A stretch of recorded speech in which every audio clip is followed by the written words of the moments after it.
아유, 또 이거 안 했어요? 내가 진짜 왜 이런 늙은이를 모셔야 하는 거야? 미안하다. 내가 깜박했어. 엄마, 그만하세요.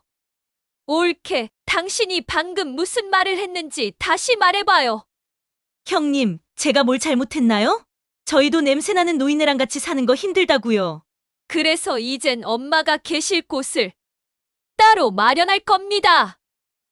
엄마, 세상에서 제일 무서운 건 엄마가 우는 거예요.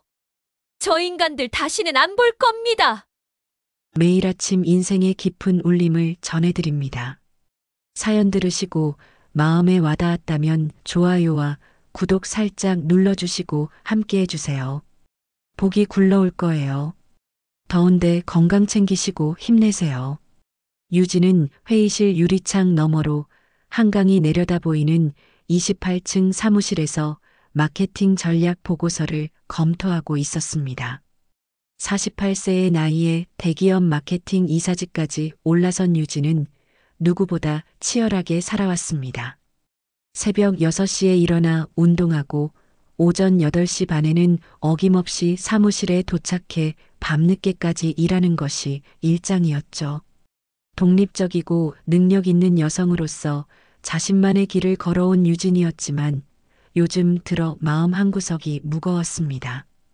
휴대폰 진동이 울렸습니다. 어머니 박금리에게서 온 문자였어요.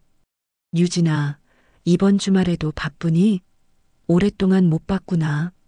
간단한 문장이었지만 유진은 왠지 모를 서운함이 묻어나는 것을 느꼈습니다.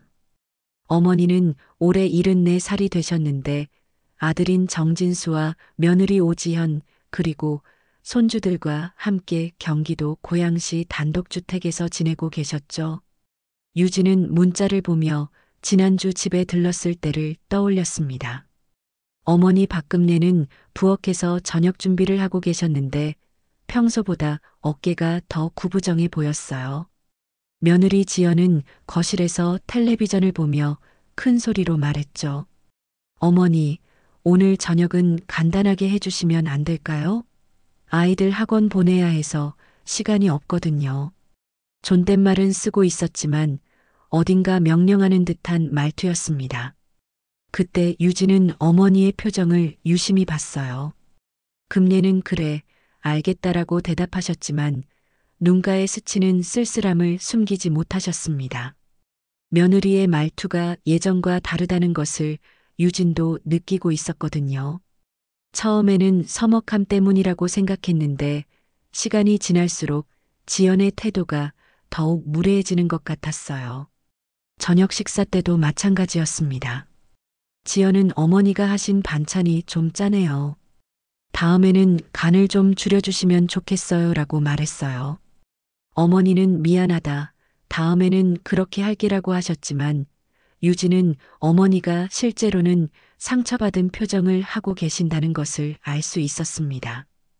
수십 년간 요리해 오신 솜씨를 그런 식으로 평가받으시는 것이 얼마나 기분 나쁘셨을까요? 문제는 집안일뿐만이 아니었습니다. 손주 육아도 어머니의 몫이었어요. 아침에 아이들 학교 도시락 싸주고 방과 후에는 학원 데려다주고 저녁에는 숙제까지 봐주셨죠. 지연은 직장일로 바쁘다는 핑계로 육아의 대부분을 시어머니에게 맡겼습니다. 어머니가 아이들 잘 봐주셔서 저도 일에 집중할 수 있어요 라고 말하기는 했지만 정작 감사 인사는 형식적이었어요. 유진은 휴대폰을 내려놓고 창밖을 바라봤습니다. 어머니에게 자주 안부를 묻고 싶었지만 워낙 업무가 바빠서 일주일에 한 번 정도밖에 연락드리지 못했어요. 게다가 동생 진수 내외와 함께 살고 계시니까 외롭지는 않으실 거라고 생각했거든요. 하지만 최근 들어 어머니의 목소리가 예전 같지 않다는 느낌이 들었습니다. 며칠 전에는 이런 일도 있었어요. 어머니가 전화를 하셨는데 유진아, 너무 바쁘지? 엄마가 괜히 전화했나라고 말씀하시는 거예요. 평소 같으면 바쁘긴 하지만 엄마 목소리 들으니까 좋아요라고 말씀하셨을 텐데 왠지 조심스러워 하시는 것 같았습니다. 마치 누군가 눈치를 보고 계신 것처럼요. 유진은 다시 어머니의 문자를 읽어봤습니다. 이번 주말에도 바쁘니? 라는 문장에서 간절함이 느껴졌어요. 어머니는 평생 자식들을 위해 살아오셨는데 이제는 며느리 눈치를 보며 지내고 계신 건 아닐까요? 유진은 마음이 무거워졌습니다. 성공한 딸로서 어머니를 더 잘 모셔야 하는데 일에만 빠져서 정작 가장 소중한 분을 소홀히 하고 있는 것은 아닌지 자책하게 되었어요. 그날 오후 유진은 결심했습니다. 이번 주말에는 반드시 어머니를 뵈러 가겠다고요. 뭔가 어머니에게 변화가 있다면 딸로서 알아야 할 의무가 있다고 생각했습니다. 토요일 오후 유진은 고양시로 향하는 차 안에서 어머니를 위해 준비한 선물들을 확인했습니다. 평소 어머니가 좋아하시는 한약재와 고급 견과류, 그리고 새로 나온 건강 보조식품까지 뒷자리에 가득했어요. 일주일 내내 바쁜 일정 때문에 제대로 안부도 묻지 못했던 미안함을 조금이라도 달래고 싶었거든요. 집에 도착하자 현관문에서부터 어머니의 목소리가 들렸습니다. 유진이가 온다니까 청소 좀 더 해놔야지. 어머니는 평상시에도 집안을 깔끔하게 관리하셨는데 딸이 온다고 하니 더욱 신경 쓰고 계신 것 같았어요. 유진은 초인종을 누르며 마음이 따뜻해졌습니다.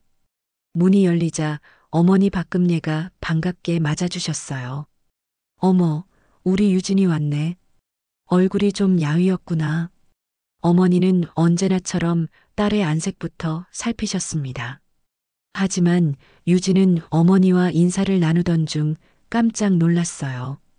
어머니의 왼쪽 뺨에 희미한 멍 자국이 있었거든요.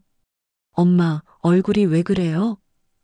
유진은 급하게 어머니의 얼굴을 자세히 들여다봤습니다. 분명히 멍이었어요. 게다가 며칠 된 것 같아 보였습니다.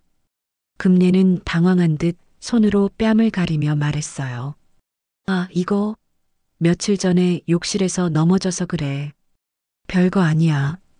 하지만 어머니의 눈빛이 불안해 보였습니다.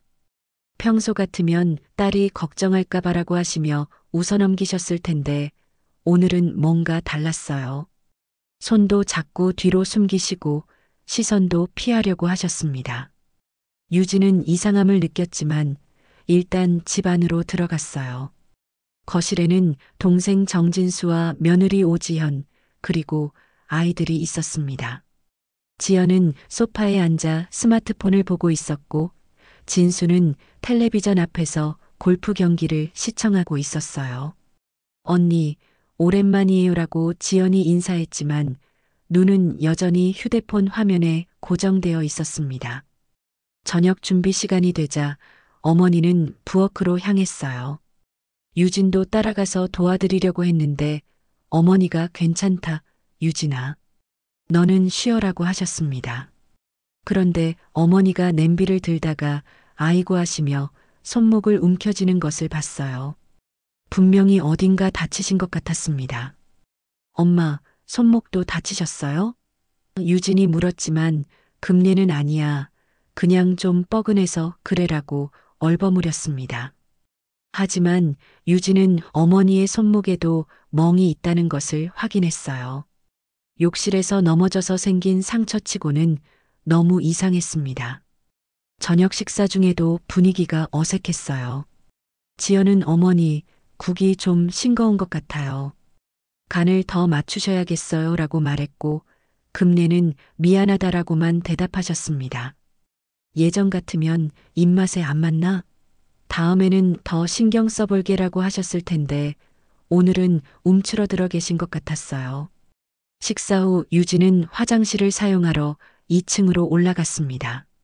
그런데 복도를 지나가다가 어머니 방 문틈으로 희미한 빛이 새어나오는 것을 봤어요. 문이 조금 열려 있었는데 어머니가 혼자 앉아서 뭔가를 보고 계셨습니다. 유진은 조용히 다가가 보니 어머니가 스마트폰을 들고 있었어요. 그때 스마트폰에서 지연의 목소리가 들렸습니다. 아휴, 또 이거 안 했어요? 내가 진짜 왜 이런 늙은이를 모셔야 하는 거야? 하루 종일 집에 있으면서 이것도 제대로 못해요? 녹음 파일이었어요. 어머니는 스마트폰 화면을 가만히 바라보고 계셨는데 눈가에 눈물이 고여 있었습니다. 유진은 충격을 받았어요. 며느리가 시어머니에게 그런 말을 했다는 것도 믿기 어려웠지만 어머니가 그 모든 걸 혼자 견디고 계셨다는 사실이 더욱 가슴 아팠습니다. 어머니는 녹음을 다시 재생하셨어요. 정말 답답해 죽겠어요. 나이 들면 저렇게 되는 건가? 우리 애들한테도 나쁜 영향 줄 것 같은데. 그 순간 어머니가 무릎을 꿇고 흐느끼기 시작했습니다. 평생 자식들을 위해 살아오신 분이 이제는 며느리의 구박을 받으며 이렇게 눈물을 흘리고 계신 거예요. 유진은 주먹을 꽉 쥐었습니다. 가슴속에서 뜨거운 분노가 치밀어 올랐어요. 어머니의 얼굴멍, 손목의 상처, 그리고 이 녹음 파일까지 모든 것이 연결되는 것 같았습니다. 어머니가 욕실에서 넘어졌다고 하신 말씀도 거짓말이었을 가능성이 높았어요. 누군가 어머니에게 상처를 입혔고 어머니는 그것을 숨기려고 하고 계신 거였습니다. 유진은 조용히 자신의 방으로 돌아갔습니다. 하지만 잠이 오지 않았어요. 어머니가 겪고 계신 고통을 생각하니 참을 수가 없었습니다. 성공한 딸로서 그리고 어머니의 보호자로서 더 이상 이런 일을 방치할 수는 없었어요. 그날 밤 유진은 결심했습니다.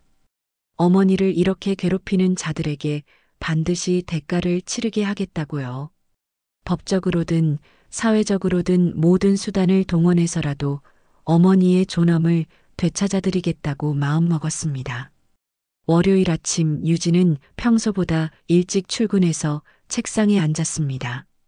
컴퓨터를 켜자마자 인터넷 검색창에 가정폭력 상담, 부동산 명예 조회, 법률 상담소라는 키워드들을 차례로 입력했어요. 주말에 목격한 어머니의 상처와 녹음 파일이 머릿속에서 떠나지 않았거든요. 감정적으로 대응하기보다는 철저하게 준비해서 어머니를 보호하겠다고 다짐했습니다. 점심시간에 유진은 회사 근처 법무법인을 찾았어요. 상담을 받으면서 가정 내 폭력과 부동산 명의에 관한 법적 절차들을 하나씩 확인했습니다. 변호사는 증거가 중요합니다. 녹음 파일과 상처 사진 등을 확보하시고 부동산 등기부등본도 떼어보세요라고 조언했어요. 유진은 메모장에 꼼꼼히 적어가며 필요한 절차들을 정리했습니다. 오후에는 부동산 등기소에서 고양시 단독주택의 등기부등본을 발급받았어요. 서류를 받아든 유진은 깜짝 놀랐습니다. 소유자 명의가 박금례로 되어 있었거든요. 동생 진수나 며느리 지연 명의가 아니라 어머니 소유였던 겁니다. 이것은 예상하지 못했던 중요한 정보였어요. 집으로 돌아온 유진은 어머니께 전화를 드렸습니다. 엄마, 고양시 집이 엄마 명의로 되어 있다는 걸 오늘 알았어요. 금내는 잠시 침묵하시다가 그게 진수가 대출 때문에 어려워해서 명의를 넘겨준다고 했는데 아직은 괜찮다고 했어 라고 말씀하셨어요. 어머니는 자식을 위해 본인 명의로 집을 사주셨던 거였습니다. 엄마, 그런데 지금 그 집에서 편하게 지내세요? 유진이 조심스럽게 물었어요. 금내는 괜찮다라고 하셨지만 목소리에 힘이 없었습니다. 유진은 더 이상 어머니를 혼자 두고 볼 수 없었어요. 엄마, 이제는 당신이 선택할 시간이에요. 무엇이 진짜 엄마를 위한 일인지 생각해 보세요. 화요일 저녁 유진은 어머니와 함께 은행에 갔습니다. 어머니의 통장 내역을 확인해 보니 매달 생활비를 진수에게 주고 계셨더군요. 집 명의뿐만 아니라 생활비까지 지원하고 계신 어머니가 정작 며느리에게는 구박을 받고 계신 거였어요. 유진은 분노가 치밀어 올랐지만 어머니 앞에서는 차분함을 유지했습니다. 엄마, 이 집을 팔면 어디서 지내실 생각이세요? 유진이 물었어요. 금내는 갑자기 왜 그런 말을 하니? 라고 하셨지만 유진은 이미 계획을 세워두고 있었습니다. 좋은 시니어 주거시설을 알아봤어요. 엄마 혼자만의 공간에서 편안하게 지내실 수 있어요. 수요일에는 부동산 중개업소를 방문했습니다. 고양시 단독주택의 시세를 알아보니 상당한 금액이었어요. 이 정도면 어머니가 평생 편안하게 지내실 수 있을 만큼 충분했습니다. 유진은 매매 절차와 필요한 서류들을 미리 준비하기 시작했어요. 목요일 오후 진수에게서 전화가 왔습니다. 누나, 요즘 어머니와 자주 만나신다면서요? 목소리에 경계심이 묻어났어요. 유진은 당연하지. 내 어머니인데라고 대답했습니다. 진수는 어머니가 집 이야기를 자꾸 하시는데 혹시 누나가 뭔가 말씀드린 건 아니죠? 라고 물었어요. 무슨 말이야? 유진이 반문했습니다. 진수는 누나가 왜 우리 집에 그렇게 관심이 많으세요? 어머니도 계시고 우리 가족들도 잘 지내고 있는데 라고 말했어요. 유진은 전화기 너머로 미소를 지었습니다. 관심이 많은 게 아니라 걱정이 되어서지. 엄마 얼굴에 멍이 있던데 정말 넘어져서 다치신 거야? 진수는 당황한 듯 그거야 정말 욕실에서 넘어지셔서 라고 말을 더듬었어요. 유진은 그렇군. 앞으로는 더 조심하게 해드려야겠네 라고 말하고 전화를 끊었습니다. 진수의 반응을 보니 뭔가 숨기고 있다는 확신이 들었어요. 금요일에는 어머니와 함께 시니어 레지던스를 둘러봤습니다. 깔끔한 개인실과 공용시설들, 그리고 다양한 프로그램들을 보며 금내는 여기가 정말 좋구나라고 감탄하셨어요. 유진은 엄마가 원하시면 언제든 이곳으로 오실 수 있어요 라고 말씀드렸습니다. 그날 저녁 어머니는 유진의 손을 꼭 잡고 말씀하셨어요. 유진아, 엄마가 너무 큰 결정을 내려야 하는 건 아닐까? 유진은 어머니의 눈을 바라보며 대답했습니다. 엄마, 평생 남을 위해 사셨잖아요. 이제는 엄마 자신을 위해 선택하세요. 제가 모든 걸 준비해 드릴게요. 토요일 아침 유진은 변호사와 최종 상담을 했습니다. 부동산 매각 절차와 어머니의 안전을 보장하는 방법들을 점검했어요. 모든 준비가 완료되었습니다. 이제 실행에 옮길 시간이었어요. 어머니에게 전화를 걸어 엄마, 오늘 저녁에 가족들과 이야기할 시간을 만들어주세요 라고 말했습니다. 금내는 무슨 이야기를 하려고 그러니? 라고 물으셨지만 유진은 중요한 얘기가 있어요. 더 이상 미룰 수 없는 일이에요 라고 답했어요.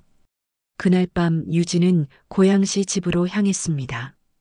가방에는 등기부등본, 법률 상담 자료, 그리고 어머니가 보내주신 녹음 파일들이 들어 있었어요.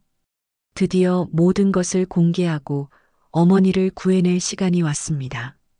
진수와 지연이 어떤 반응을 보일지는 중요하지 않았어요. 어머니의 존엄을 되찾아드리는 것이 가장 중요했거든요. 추석 연휴 첫날 고양시 집은 분주했습니다. 온 가족이 모여 차례를 지내는 날이었거든요. 유진은 이른 아침부터 어머니를 도와 제사 음식 준비를 했어요. 평소 같으면 며느리 지연이 함께 도왔겠지만 오늘은 몸이 좀 안 좋다는 핑계로 거실에서 휴식을 취하고 있었습니다. 어머니 박금내는 새벽 5시부터 일어나서 나물들을 무치고 전을 부치기 시작하셨어요. 74세의 나이에도 명절 준비만큼은 누구의 도움도 받지 않으려고 하셨습니다. 우리 조상님들께 정성을 다해야지라고 말씀하시며 하나하나 정성스럽게 준비하고 계셨죠. 유진은 어머니 옆에서 과일을 깎으며 지난 일주일 동안의 준비 과정을 떠올렸습니다. 변호사와의 상담, 부동산 서류 준비, 실버타운 계약서까지 모든 것이 준비되어 있었어요. 오늘 가족들 앞에서 모든 것을 공개할 생각이니 긴장이 되었지만 더 이상 어머니가 고통받는 모습을 볼 수는 없었습니다.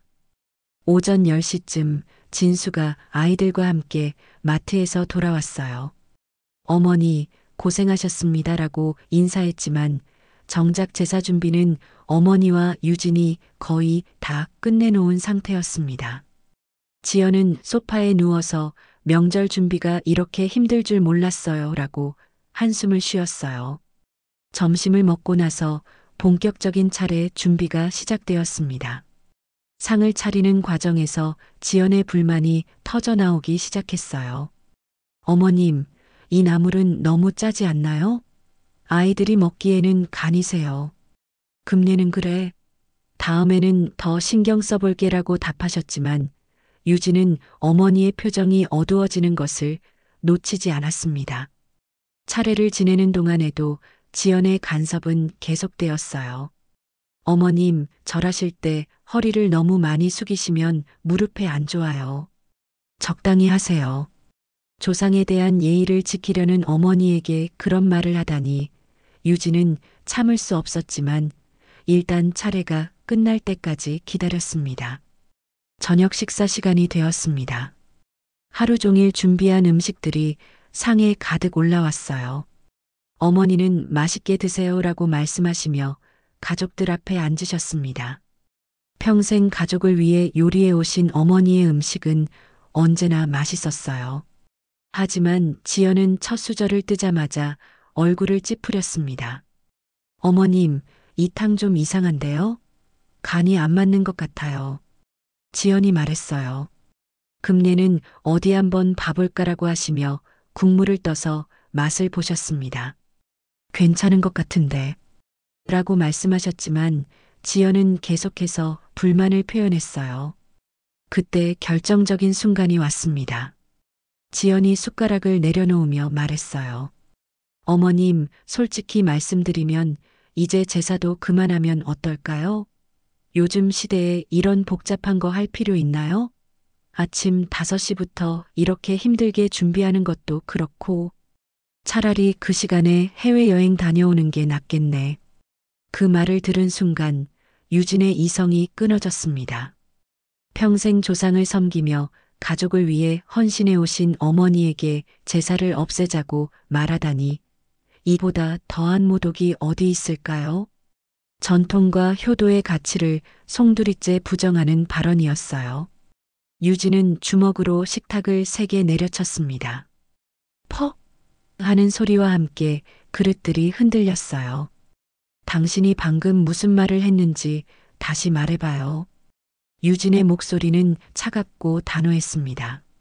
지연은 갑작스러운 유진의 반응에 당황하며 언니, 제가 뭘 잘못했나요? 라고 물었어요. 하지만 유진은 이미 휴대폰을 꺼내 들고 있었습니다. 가족들이 모인 이 자리에서 들려드릴 게 있어요. 유진이 말하며 녹음 파일을 재생했습니다. 지연의 목소리가 스피커를 통해 울려 퍼졌어요. 아휴, 또 이거 안 했어요? 내가 진짜 왜 이런 늙은이를 모셔야 하는 거야? 하루 종일 집에 있으면서 이것도 제대로 못해요? 식탁은 순식간에 정적에 휩싸였습니다. 지연의 얼굴이 새하얗게 변했고 진수는 입을 벌린 채 아무 말도 하지 못했어요. 녹음은 계속 이어졌습니다. 정말 답답해 죽겠어요. 나이 들면 저렇게 되는 건가? 우리 애들한테도 나쁜 영향 줄 것 같은데. 어머니 금례는 눈을 감고 고개를 숙였습니다. 어깨가 작게 떨리며 눈물이 뺨을 타고 흘러내렸어요.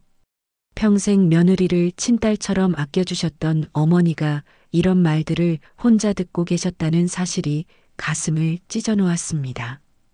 유진은 녹음을 멈추고 차갑게 말했습니다. 이게 당신이 우리 어머니에게 한 말이에요.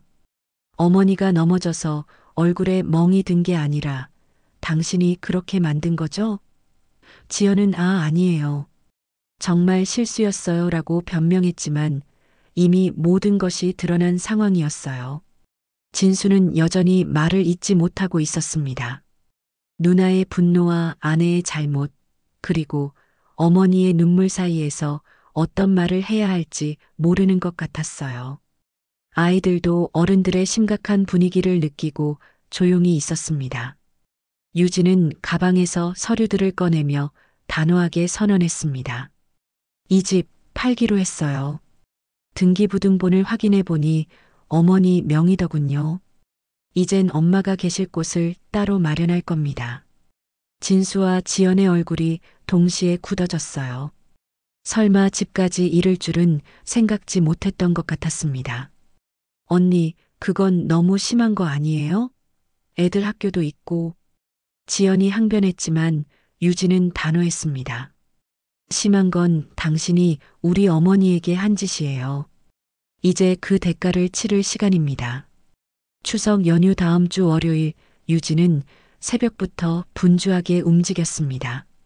지난 주말 가족 모임에서 벌어진 일 이후 진수와 지연은 계속해서 유진에게 연락을 시도했지만 유진은 모든 통화를 거절했어요. 이미 결정된 일이었고 더 이상 논의할 여지도 없었거든요. 오전 9시 유진은 어머니 박금래와 함께 변호사 사무실에 도착했습니다. 지난주에 미리 약속을 잡아둔 터였어요. 금래는 정말 이렇게 해도 되는 걸까? 라고 걱정스러워 하셨지만 유진은 엄마, 이건 엄마의 권리예요. 엄마 명의의 집인데 왜 눈치를 봐야 해요? 라고 단호하게 말했습니다. 변호사는 부동산 매매 절차에 대해 자세히 설명해 주었어요. 소유자가 박금래님이시니까 본인의 의사만 있으면 매각이 가능합니다. 다만 가족들이 거주하고 있으니 적절한 통지 기간을 두는 것이 좋겠습니다. 유진은 한 달 정도면 충분할까요? 라고 물었고 변호사는 고개를 끄덕였어요. 어머니는 인감도장을 꺼내며 유진아, 엄마가 이런 결정을 내려도 괜찮을까? 라고 다시 한번 확인하셨습니다. 유진은 어머니의 손을 꼭 잡고 말했어요. 엄마, 평생 남을 먼저 생각하며 사셨잖아요. 이제는 엄마 자신을 위해 결정하세요. 제가 책임질게요. 그때 유진의 휴대폰이 울렸습니다. 진수에게서 온 전화였어요. 유진이 받자 급한 목소리가 들렸습니다. 누나, 지금 어디 계세요? 우리 얘기 좀 해야 할 것 같은데요. 유진은 지금 변호사 사무실에 있어요. 집 매각 절차 진행하고 있습니다라고 담담하게 대답했어요. 누나, 제발 한 번만 더 생각해 주세요. 지연이가 잘못한 건 인정하지만 아이들까지 학교를 옮겨야 하는 상황은 너무 가혹해요. 진수의 목소리에는 절망감이 묻어났습니다. 하지만 유진은 그런 걱정을 하기 전에 우리 어머니에게 사과부터 하는 게 순서 아닌가? 라고 반문했어요. 오후에는 부동산 중개업소에서 매물 등록을 마쳤습니다. 고양시 단독주택은 입지도 좋고 상태도 양호해서 금방 매수자가 나타날 것 같다고 중개사가 말했어요. 유진은 빠른 매각을 원합니다라고 강조했습니다. 어머니도 옆에서 그렇게 해주세요라고 동의하셨어요. 화요일 저녁 지연이 유진에게 직접 전화를 걸어왔습니다. 언니, 제가 정말 잘못했어요. 무릎 꿇고 사과드릴게요. 그러니까 집만은 그냥 두세요. 목소리가 떨리며 울고 있는 것 같았어요. 하지만 유진은 사과는 우리 엄마에게 하세요. 저한테 할 말은 없어요라고 차갑게 말하고 전화를 끊었습니다. 수요일에는 매수 희망자가 나타났어요. 젊은 부부였는데 집을 직접 보고는 매우 만족해했습니다. 빠른 계약이 가능한가요? 라고 물어서 유진은 네, 언제든 가능합니다라고 답했어요. 어머니도 좋은 분들이 사셨으면 좋겠다라고 말씀하시며 동의하셨습니다. 목요일 오전 진수와 지연이 함께 유진의 회사로 찾아왔어요. 직장까지 찾아온 것을 보니 정말 절박한 상황인 것 같았습니다. 지연은 눈이 퉁퉁 부어 있었고 진수도 며칠 사이에 많이 초췌해진 모습이었어요. 누나, 우리가 정말 잘못했어요. 어머니한테도 사과드렸고, 앞으로는 정말 잘하겠어요. 지연이 눈물을 흘리며 말했습니다. 하지만 유진은 이미 늦었어요. 계약도 진행 중이고 어머니도 새로운 곳으로 가기로 마음먹으셨어요. 라고 단호하게 말했어요. 그때 지연이 갑자기 목소리를 높였습니다. 언니가 이렇게까지 하면 저희도 가만히 있지 않을 거예요. 언니 회사에도 알리고 주변 사람들한테도 말할 거예요. 시어머니 편만 들면서 가족을 파탄내는 사람이라고요. 협박하는 듯한 말투였어요. 유진은 오히려 미소를 지었습니다. 그럼 그렇게 하세요. 대신 저도 할 말이 있어요. 시어머니를 구타하고 정신적으로 학대한 사실을 모든 사람들에게 알리겠어요. 녹음 파일도 있고 상처 사진도 있거든요. 지연의 얼굴이 새하얗게 변했어요. 유진은 계속해서 말했습니다. 그리고 방금 저를 협박한 것도 녹음되었으니까 명예훼손 혐의로 고소할 수도 있어요. 변호사와 상의해 보겠습니다. 지연은 그런 뜻이 아니었어요. 라고 변명했지만 이미 늦었어요. 금요일에는 매매 계약이 체결되었습니다. 어머니와 함께 부동산 중개업소에서 계약서에 서명했어요. 금례는 이제 정말로 끝났구나 라고 말씀하시며 안도의 한숨을 쉬셨습니다. 유진은 엄마, 이제 새로운 시작이에요 라고 말씀드렸어요. 당신이 방금 무슨 말을 했는지 다시 말해봐요. 유진의 목소리는 차갑고 단호했습니다. 지연은 갑작스러운 유진의 반응에 당황하며 언니, 제가 뭘 잘못했나요? 라고 물었어요. 하지만 유진은 이미 휴대폰을 꺼내 들고 있었습니다. 가족들이 모인 이 자리에서 들려드릴 게 있어요. 유진이 말하며 녹음 파일을 재생했습니다. 지연의 목소리가 스피커를 통해 울려 퍼졌어요. 아휴, 또 이거 안 했어요? 내가 진짜 왜 이런 늙은이를 모셔야 하는 거야? 하루 종일 집에 있으면서 이것도 제대로 못해요? 식탁은 순식간에 정적에 휩싸였습니다. 지연의 얼굴이 새하얗게 변했고 진수는 입을 벌린 채 아무 말도 하지 못했어요. 녹음은 계속 이어졌습니다.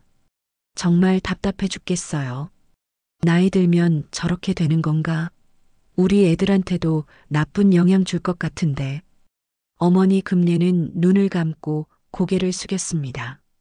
어깨가 작게 떨리며 눈물이 뺨을 타고 흘러내렸어요. 평생 며느리를 친딸처럼 아껴주셨던 어머니가 이런 말들을 혼자 듣고 계셨다는 사실이 가슴을 찢어놓았습니다. 유진은 녹음을 멈추고 차갑게 말했습니다. 이게 당신이 우리 어머니에게 한 말이에요. 어머니가 넘어져서 얼굴에 멍이 든 게 아니라 당신이 그렇게 만든 거죠? 지연은 아니에요. 정말 실수였어요. 라고 변명했지만 이미 모든 것이 드러난 상황이었어요. 진수는 여전히 말을 잇지 못하고 있었습니다. 누나의 분노와 아내의 잘못, 그리고 어머니의 눈물 사이에서 어떤 말을 해야 할지 모르는 것 같았어요.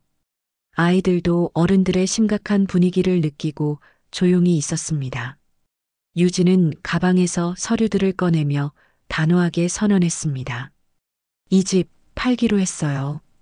등기부등본을 확인해 보니 어머니 명의더군요. 이젠 엄마가 계실 곳을 따로 마련할 겁니다. 진수와 지연의 얼굴이 동시에 굳어졌어요. 설마 집까지 이를 줄은 생각지 못했던 것 같았습니다. 언니, 그건 너무 심한 거 아니에요? 애들 학교도 있고. 지연이 항변했지만 유진은 단호했습니다. 심한 건 당신이 우리 어머니에게 한 짓이에요. 이제 그 대가를 치를 시간입니다. 추석 연휴 다음 주 월요일 유진은 새벽부터 분주하게 움직였습니다. 지난 주말 가족 모임에서 벌어진 일 이후 진수와 지연은 계속해서 유진에게 연락을 시도했지만 유진은 모든 통화를 거절했어요. 이미 결정된 일이었고 더 이상 논의할 여지도 없었거든요. 오전 9시 유진은 어머니 박금래와 함께 변호사 사무실에 도착했습니다. 지난주에 미리 약속을 잡아둔 터였어요. 금래는 정말 이렇게 해도 되는 걸까? 라고 걱정스러워 하셨지만 유진은 엄마, 이건 엄마의 권리예요. 엄마 명의의 집인데 왜 눈치를 봐야 해요? 라고 단호하게 말했습니다. 변호사는 부동산 매매 절차에 대해 자세히 설명해 주었어요. 소유자가 박금래님이시니까 본인의 의사만 있으면 매각이 가능합니다. 다만 가족들이 거주하고 있으니 적절한 통지 기간을 두는 것이 좋겠습니다. 유진은 한 달 정도면 충분할까요? 라고 물었고 변호사는 고개를 끄덕였어요. 어머니는 인감도장을 꺼내며 유진아, 엄마가 이런 결정을 내려도 괜찮을까? 라고 다시 한번 확인하셨습니다. 유진은 어머니의 손을 꼭 잡고 말했어요.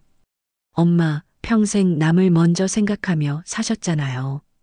이제는 엄마 자신을 위해 결정하세요. 제가 책임질게요. 그때 유진의 휴대폰이 울렸습니다. 진수에게서 온 전화였어요. 유진이 받자 급한 목소리가 들렸습니다. 누나, 지금 어디 계세요? 우리 얘기 좀 해야 할 것 같은데요. 유진은 지금 변호사 사무실에 있어요. 집 매각 절차 진행하고 있습니다라고 담담하게 대답했어요. 누나, 제발 한 번만 더 생각해 주세요. 지연이가 잘못한 건 인정하지만 아이들까지 학교를 옮겨야 하는 상황은 너무 가혹해요. 진수의 목소리에는 절망감이 묻어났습니다. 하지만 유진은 그런 걱정을 하기 전에 우리 어머니에게 사과부터 하는 게 순서 아닌가? 라고 반문했어요. 오후에는 부동산 중개업소에서 매물 등록을 마쳤습니다. 고양시 단독주택은 입지도 좋고 상태도 양호해서 금방 매수자가 나타날 것 같다고 중개사가 말했어요. 유진은 빠른 매각을 원합니다라고 강조했습니다. 어머니도 옆에서 그렇게 해주세요라고 동의하셨어요. 화요일 저녁 지연이 유진에게 직접 전화를 걸어왔습니다. 언니, 제가 정말 잘못했어요. 무릎 꿇고 사과드릴게요. 그러니까 집만은 그냥 두세요. 목소리가 떨리며 울고 있는 것 같았어요. 하지만 유진은 사과는 우리 엄마에게 하세요. 저한테 할 말은 없어요라고 차갑게 말하고 전화를 끊었습니다. 수요일에는 매수 희망자가 나타났어요. 젊은 부부였는데 집을 직접 보고는 매우 만족해했습니다. 빠른 계약이 가능한가요? 라고 물어서 유진은 네, 언제든 가능합니다라고 답했어요. 어머니도 좋은 분들이 사셨으면 좋겠다라고 말씀하시며 동의하셨습니다. 목요일 오전 진수와 지연이 함께 유진의 회사로 찾아왔어요. 직장까지 찾아온 것을 보니 정말 절박한 상황인 것 같았습니다. 지연은 눈이 퉁퉁 부어 있었고 진수도 며칠 사이에 많이 초췌해진 모습이었어요. 누나, 우리가 정말 잘못했어요. 어머니한테도 사과드렸고 앞으로는 정말 잘하겠어요. 지연이 눈물을 흘리며 말했습니다. 하지만 유진은 이미 늦었어요. 계약도 진행 중이고 어머니도 새로운 곳으로 가기로 마음먹으셨어요 라고 단호하게 말했어요. 그때 지연이 갑자기 목소리를 높였습니다. 언니가 이렇게까지 하면 저희도 가만히 있지 않을 거예요. 언니 회사에도 알리고 주변 사람들한테도 말할 거예요. 시어머니 편만 들면서 가족을 파탄내는 사람이라고요. 협박하는 듯한 말투였어요. 유진은 오히려 미소를 지었습니다. 그럼 그렇게 하세요. 대신 저도 할 말이 있어요. 시어머니를 구타하고 정신적으로 학대한 사실을 모든 사람들에게 알리겠어요. 녹음 파일도 있고 상처 사진도 있거든요. 지연의 얼굴이 새하얗게 변했어요. 유진은 계속해서 말했습니다. 그리고 방금 저를 협박한 것도 녹음되었으니까 명예훼손 혐의로 고소할 수도 있어요. 변호사와 상의해 보겠습니다. 지연은 그런 뜻이 아니었어요 라고 변명했지만 이미 늦었어요. 금요일에는 매매 계약이 체결되었습니다. 어머니와 함께 부동산 중개업소에서 계약서에 서명했어요. 금내는 이제 정말로 끝났구나 라고 말씀하시며 안도의 한숨을 쉬셨습니다. 유진은 엄마, 이제 새로운 시작이에요 라고 말씀드렸어요. 계약금을 받은 후 유진은 진수에게 문자를 보냈습니다. 한 달 안에 이사 나가세요. 법적으로 통지했으니 이에 제기하지 마시고 깔끔하게 정리하세요. 진수에게서는 답장이 오지 않았어요. 토요일에는 어머니와 함께 시니어 레지던스 계약을 완료했습니다. 깔끔하고 안전한 개인 공간과 다양한 프로그램들을 보며 금내는 여기서 편안하게 지낼 수 있을 것 같다라고 말씀하셨어요. 유진은 어머니의 웃는 모습을 오랜만에 봤습니다. 일요일 저녁 지연에게서 마지막 전화가 왔어요. 언니, 정말 마지막으로 부탁드려요. 저희도 갈 곳이 없어요. 하지만 유진은 당신들이 우리 어머니한테 했던 것처럼 이제는 당신들이 그 대가를 치를 차례예요라고 말하고 전화를 끊었습니다. 모든 법적 절차가 완료되었습니다. 어머니는 자유를 찾았고 진수와 지연은 자신들의 행동에 대한 책임을 져야 했어요. 유진은 마침내 어머니를 보호해냈다는 안도감을 느꼈습니다. 이사 날이 되었습니다. 유진은 이른 아침부터 어머니의 짐을 정리하러 고양시 집에 도착했어요. 박금내는 평생 모아둔 소중한 물건들을 하나씩 상자에 담으며 감회가 새로운 듯 했습니다. 이 그릇은 너희 아버지가 사준 건데 벌써 30년이 넘었구나 라고 말씀하시며 설거지통을 어루만지셨어요. 진수와 지연은 아침 일찍 나가서 집에 없었습니다. 아마도 어머니와 마주치기 어색해서 피한 것 같았어요. 유진은 오히려 다행이라고 생각했습니다. 마지막까지 불쾌한 일이 생기지 않아서 좋았거든요. 어머니도 조용해서 좋다라고 말씀하시며 편안해 하셨어요. 오전 10시쯤 이사업체 직원들이 도착했습니다. 유진이 미리 정리해둔 목록에 따라 어머니의 개인 물품들만 옮기기로 했어요. 옷가지, 책, 그릇, 그리고 어머니가 특별히 아끼는 사진들과 장식품들이었습니다. 생각보다 짐이 많지 않아서 금세 정리되었어요. 어머니는 마지막으로 집안을 한 바퀴 돌아보셨습니다. 여기서 10년을 살았구나. 좋은 기억도 있고 힘든 기억도 있었지만 이제는 정말 떠날 때가 된 것 같다라고 조용히 말씀하셨어요. 유진은 어머니의 손을 꼭 잡고 엄마 앞으로는 더 좋은 곳에서 편안하게 지내세요라고 위로했습니다. 오후 1시 드디어 시니어 레지던스에 도착했습니다. 실버힐 레지던스라는 이름의 이곳은 깔끔하고 현대적인 건물이었어요. 로비에는 직원들이 친절하게 맞아주었고 어머니를 박금내님이라고 정중하게 부르며 안내해 주었습니다. 금내는 이렇게 예의 바르게 대해주시니 고맙습니다라고 인사하셨어요. 어머니의 방은 3층에 있었습니다. 엘리베이터를 타고 올라가니 복도가 넓고 밝았어요. 방 번호는 301호였습니다. 문을 열자 깔끔하게 정리된 원룸 구조의 공간이 나타났어요. 침실과 거실이 분리되어 있고 작은 주방과 화장실도 따로 있었습니다. 어머, 정말 좋구나. 금내는 감탄하며 방 안을 둘러보셨어요. 창문으로는 잘 가꿔진 정원이 내려다 보였고 멀리 산도 보였습니다. 유진이 미리 준비해둔 가구들도 알맞게 배치되어 있었어요. 어머니가 좋아하실 만한 따뜻한 색상의 소파와 식탁, 그리고 편안한 침대까지 모든 것이 완벽했습니다. 시설 안내를 받으며 둘러본 공간들은 더욱 놀라웠어요. 1층에는 넓은 식당과 카페가 있었고 2층에는 도서관과 헬스장이 마련되어 있었습니다. 3층에는 취미활동실과 게임룸도 있었어요. 그리고 가장 인상적인 것은 건물 뒤편에 마련된 작은 텃밭이었습니다. 어머님들이 직접 야채를 기르실 수 있어요. 상추, 고추, 토마토 같은 것들을 심으시면 됩니다. 직원의 설명을 들으며 금내의 눈이 반짝였어요. 정말 텃밭을 가꿀 수 있다고요? 오랫동안 해보고 싶었는데 어머니는 마치 어린아이처럼 기뻐하셨습니다. 저녁 시간에는 공용 식당에서 다른 입주민들과 함께 식사를 했어요. 비슷한 나이의 어르신들이 반갑게 인사해 주셨고 어머니도 자연스럽게 대화에 참여하셨습니다. 새로 오신 분이시군요. 여기는 정말 좋아요. 직원들도 친절하고 프로그램도 다양해요. 옆자리 할머니가 친근하게 말씀해 주셨어요. 식사 후에는 어머니만의 공간을 둘러봤습니다.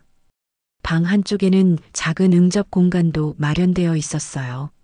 유진아, 내가 놀러와서 차 한 잔 마실 수 있겠구나라고 어머니가 기뻐하셨습니다. 평생 남의 눈치를 보며 살아오셨던 어머니가 이제는 당당하게 손님을 맞을 수 있는 공간을 갖게 된 거예요. 그날 밤 어머니와 함께 방에 앉아 차를 마시며 이야기했습니다. 금내는 유진아, 엄마가 이런 대접을 받을 자격이 있을까? 라고 조심스럽게 물으셨어요. 유진은 어머니의 손을 잡고 단호하게 말했습니다. 엄마, 당연히 자격이 있어요. 아니, 이것보다 더 좋은 대접을 받으셔야 해요. 평생 남을 위해서만 살아오셨잖아요. 아버지 돌보시고, 저와 진수 키우시고, 며느리와 손주들까지 챙기시고, 이제는 엄마를 위한 세상이에요. 남이 아닌 딸이 만든 세상에서 편안하게 지내세요. 유진의 말을 들으며 어머니의 눈가에 눈물이 고였습니다. 고마워, 유진아. 엄마는 정말 복이 많다. 이런 딸을 둬서. 금내는 눈물을 글썽이며 고개를 끄덕였어요. 오랫동안 참아왔던 감정이 터져 나오는 것 같았습니다. 유진도 같이 울었어요. 어머니가 드디어 당신만의 공간에서 존중받으며 살 수 있게 되었다는 기쁨 때문이었습니다. 다음 날 아침 어머니는 일찍 일어나서 텃밭에 나가셨어요. 다른 어르신들과 함께 씨앗을 심으며 즐거워하시는 모습을 보니 유진의 마음도 따뜻해졌습니다. 상추 씨앗 뿌렸어요. 한 달 후면 따서 드실 수 있어요 라고 어머니가 자랑스럽게 말씀하셨어요. 오후에는 도서관에서 책도 읽으시고 다른 입주민들과 차도 마시며 담소를 나누셨습니다. 평생 처음으로 온전히 자신만의 시간을 보내고 계시는 어머니를 보며 유진은 올바른 선택을 했다는 확신이 들었어요. 어머니의 얼굴에 다시 웃음이 돌아왔거든요. 어머니가 시니어 레지던스에 정착한 지 2달이 지났습니다. 유진은 매주 토요일마다 어머니를 찾아뵙고 있었어요. 오늘도 어머니가 직접 기른 상추와 방울토마토를 따서 준비해 주신 샐러드를 먹으며 즐거운 시간을 보내고 있었습니다. 엄마가 기른 채소가 이렇게 맛있을 줄 몰랐어요 라고 유진이 말하자 금내는 환하게 웃으셨어요. 그런데 오늘 어머니와 이야기하던 중에 의외의 소식을 들었습니다. 유진아, 며칠 전에 지연이가 전화를 했었어. 어머니의 말에 유진은 깜짝 놀랐어요. 지연이가요? 뭐라고 했는데요? 금내는 조심스럽게 말씀하셨습니다. 직장을 그만뒀다고 하더구나. 그리고 아이들 학교도 옮긴다고. 유진은 별다른 반응을 보이지 않았습니다. 사실 예상했던 일이었거든요. 지연이 다니던 회사는 유진이 마케팅 프로젝트로 협업했던 중견기업이었어요. 업계가 좁다 보니 소문이 퍼지는 것은 시간 문제였습니다. 특히 시어머니를 학대했다는 이야기는 어떤 회사에서든 좋게 볼 리 없었죠. 어머니한테 어떻게 사과했는지 들려주세요. 유진이 물었습니다. 금내는 울면서 미안하다고 하더구나. 정말 잘못했다고, 다시는 그런 일이 없을 거라고. 어머니는 여전히 며느리를 걱정하는 마음이 있으신 것 같았어요. 하지만 유진은 너무 늦었어요. 진짜 후회했다면 진작에 그러지 말았어야죠라고 차갑게 말했습니다. 다음 주 월요일 유진은 회사에서 예상치 못한 방문객을 만났습니다. 접수처에서 오지연이라는 분이 찾아오셨는데요 라고 연락이 왔어요. 유진은 잠시 고민하다가 회의실로 안내해 주세요라고 말했습니다. 지연이 어떤 이야기를 하러 왔는지 들어볼 필요가 있었거든요. 지연은 완전히 달라진 모습이었습니다. 평소 깔끔하게 차려입던 모습과는 달리 초췌하고 피곤해 보였어요. 눈도 많이 부어 있었고 옷차림도 평상시보다 수수했습니다. 언니, 시간 내주셔서 감사해요라고 말하며 고개를 숙였어요. 회사에서 잘렸어요. 지연이 떨리는 목소리로 말했습니다. 정확히는 권고사직이었지만 사실상 해고나 다름없었어요. 부장님이 저를 따로 불러서 가정적인 문제로 회사 이미지에 좋지 않은 영향을 준다고 하더라고요. 유진은 묵묵히 듣고만 있었습니다. 아이들 학교에서도 소문이 났어요. 다른 학부모들이 저를 보는 눈빛이 완전히 달라졌어요. 아이들까지 친구들한테 놀림을 받고 있다고 하더라고요. 지연의 목소리가 점점 작아졌습니다. 유진은 그래서 학교를 옮기기로 한 거군요라고 담담하게 말했어요. 언니, 정말 마지막 부탁이에요. 어머님한테 제가 진심으로 뉘우치고 있다고 전해주세요. 그리고 혹시 가능하다면. 지연이 말을 잇지 못했습니다. 유진은 혹시 가능하다면 뭔데요? 라고 물었어요. 다시 원래대로 돌아갈 수는 없을까요? 저희가 정말 잘하겠어요. 유진은 웃음이 나왔습니다. 원래대로요? 우리 엄마 얼굴에 멍들게 하고 정신적으로 학대하면서 녹음까지 남겨둔 걸 원래대로 돌린다고요? 지연은 그때는 제가 정말 미쳤었어요. 스트레스를 받고 있었고 라고 변명하려 했지만 유진이 말을 끊었습니다. 스트레스요? 그게 시어머니를 때리고 모독할 이유가 되나요? 당신 때문에 우리 어머니가 얼마나 고생하셨는지 알아요? 유진의 목소리에 분노가 섞여 들어갔어요.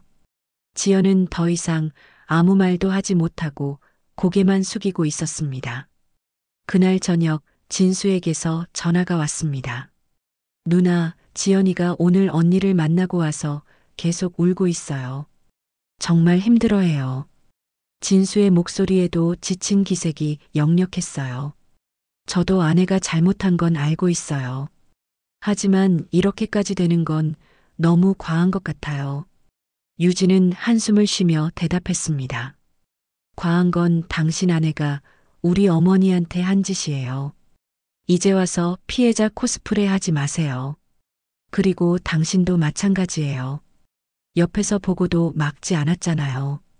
진수는 누나 말씀이 맞아요. 저도 잘못했어요 라고 인정했지만 유진의 마음은 이미 돌아서 있었습니다. 한 달 후 지연에게서 문자가 왔습니다. 언니, 제가 미안했어요. 너무 늦었지만 정말 후회하고 있어요. 어머님께도 진심으로 사과드리고 싶어요. 기회를 주세요. 긴 문자였지만 유진은 단 한 줄로 답했습니다. 우리 엄마한테도 그렇게 말하길. 그 후로 지연에게서는 더 이상 연락이 오지 않았습니다. 유진은 가끔 어머니를 통해서 소식을 들었어요. 진수 가족은 결국 다른 지역으로 이사를 갔고 지연은 새로운 직장을 구하지 못해 집에서 지내고 있다고 했습니다. 진수도 회사에서 승진해서 밀려나는 등 어려움을 겪고 있다는 이야기였어요. 어머니는 가끔 그래도 너무 가혹한 건 아닐까?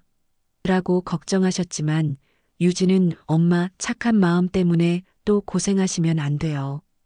이미 충분히 기회를 드렸어요 라고 말씀드렸습니다. 어머니도 그래, 유진이 말이 맞다라고 고개를 끄덕이셨어요. 어느 날 오후 유진은 업계 모임에서 지연의 전 직장 상사를 만났습니다. 오지연 씨 아시죠?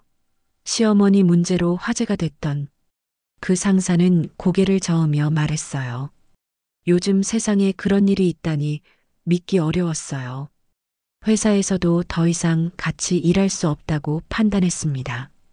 유진은 특별히 누구에게 이야기하지도 않았지만 진실은 저절로 알려지는 법이었습니다. 녹음 파일과 어머니의 상처 사진들은 그 자체로 강력한 증거였고 사람들은 자연스럽게 지연을 멀리하게 되었어요. 이것이 바로 자신의 행동에 대한 정당한 대가였습니다. 봄이 왔습니다. 어머니가 시니어 레지던스에서 지낸 지 벌써 6달이 지났어요. 유진은 어머니와 함께 특별한 계획을 세웠습니다. 바로 둘만의 여행이었어요.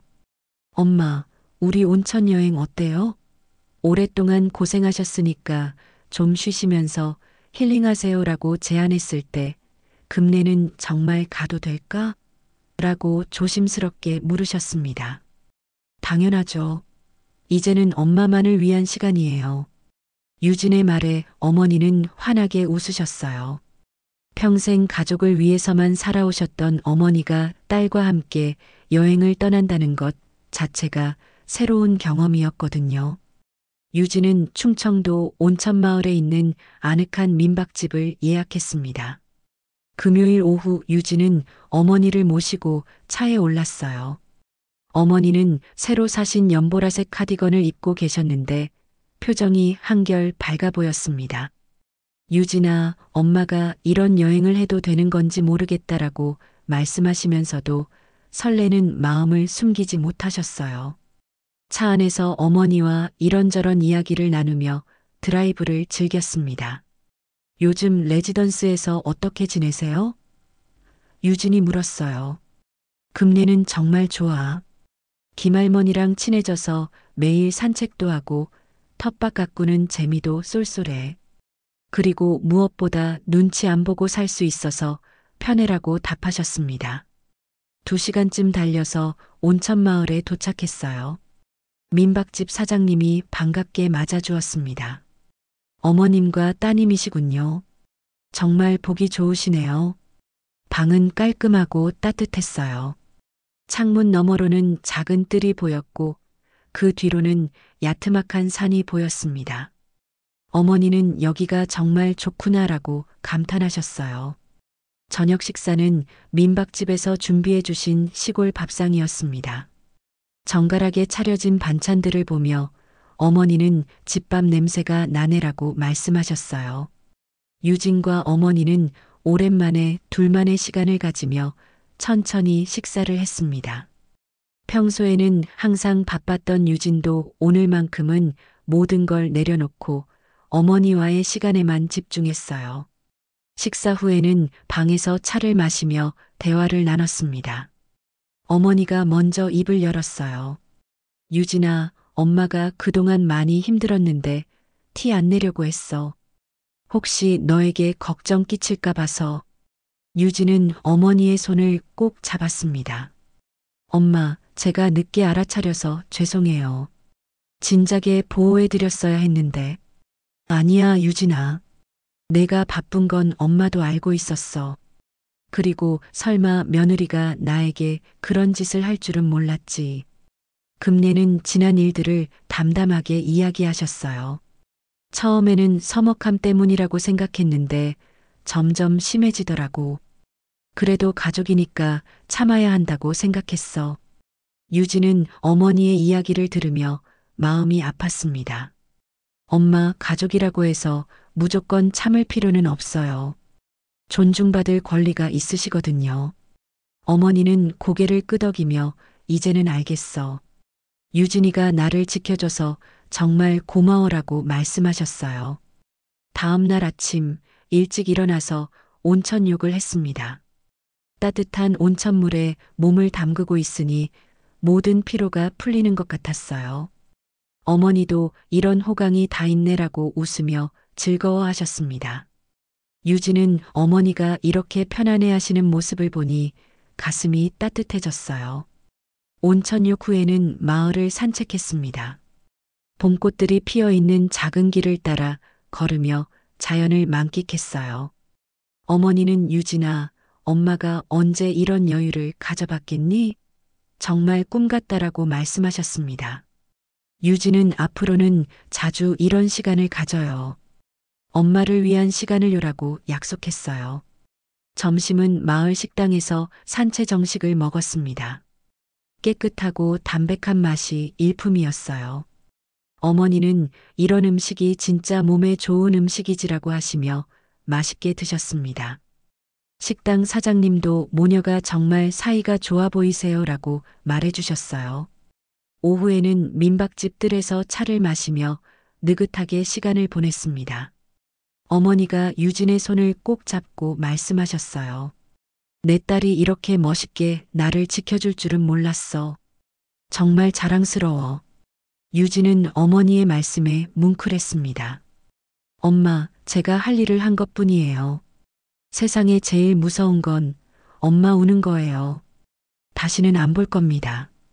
유진의 진심 어린 말에 어머니는 눈물을 글썽이셨어요. 고마워, 유진아. 정말 고마워. 그날 저녁 민박집 마당에 앉아서 별을 보며 이야기했습니다. 도시에서는 볼 수 없었던 수많은 별들이 하늘에 반짝이고 있었어요. 어머니는 이런 별들을 언제 봤나 모르겠네라고 감탄하셨습니다. 유진도 어머니와 함께 보는 별하늘이 특별하게 느껴졌어요. 이틀간의 짧은 여행이었지만 어머니와 유진에게는 정말 소중한 시간이었습니다. 차에 짐을 싣고 돌아가는 길에 어머니가 말씀하셨어요. 유진아, 엄마가 이렇게 행복할 수 있을 줄 몰랐어. 정말 꿈만 같다. 엄마, 이제 시작이에요. 앞으로 더 많은 행복한 일들이 기다리고 있을 거예요. 유진이 대답했습니다. 어머니는 환한 웃음을 지으며 고개를 끄덕이셨어요. 그 웃음 속에는 오랫동안 잃어버렸던 평안과 기쁨이 가득했습니다. 집으로 돌아가는 길, 백미러로 보이는 어머니의 모습은 정말 행복해 보였어요. 평생 남을 위해 희생만 하셨던 어머니가 이제는 당신만의 인생을 살아가고 계셨습니다. 유진은 운전하면서 미소를 지었습니다. 어머니를 지켜낸 것, 그것이 딸로서 할 수 있는 가장 소중한 일이었거든요. 그렇게 어머니와 딸은 함께 웃으며 새로운 출발을 했습니다.